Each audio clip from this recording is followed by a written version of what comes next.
ฝึกอบรมเวียกงานวิชาเฉพาะ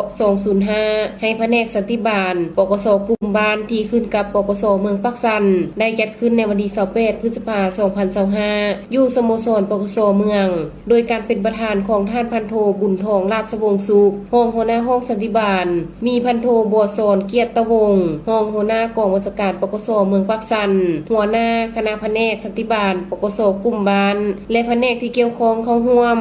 ในกองประชุมพันโทรัศมีสุวรรณราชและพันโทเวียงศรีสอนธรรมวงศ์รองหัวหน้าแผนก205ห้องสันติบาลปกสแขวงได้เผยแพร่เอกสารที่ตั้งสิทธิหน้าที่ภาระบทบาทของสื่อสังคมออนไลน์และการประสานงานกับภาคส่วนที่เกี่ยวข้องเผยแพร่เอกสารเกี่ยวกับเวียกงานตัวจริงที่ได้ปฏิบัติระยะที่ผ่านมาของเวียกงานวิชาเฉพาะแผนก205มีภาระบทบาทเป็นเสนาธิการให้ห้องสันติบาลในการค้นคว้าวางแผนการกำแนนสภาพการเล่ห์เหลี่ยมการเคลื่อนไหวของบุคคล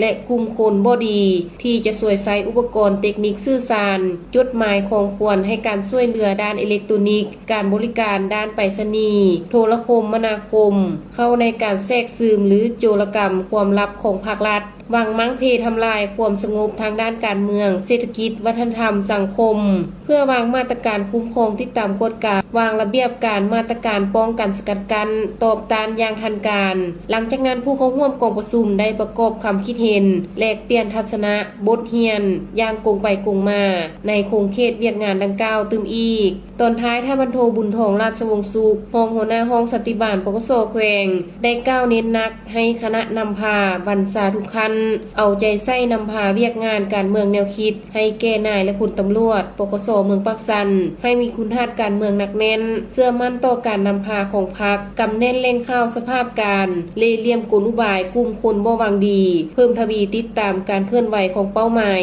ประสานสมทบกับองค์การที่เกี่ยวข้องสมทบกับปกสกลุ่มจัดวางกำลังติดตามการเคลื่อนไหวของกลุ่มคนบ่ดีเพื่อสกัดกั้นและแก้ไขให้ทันเวลา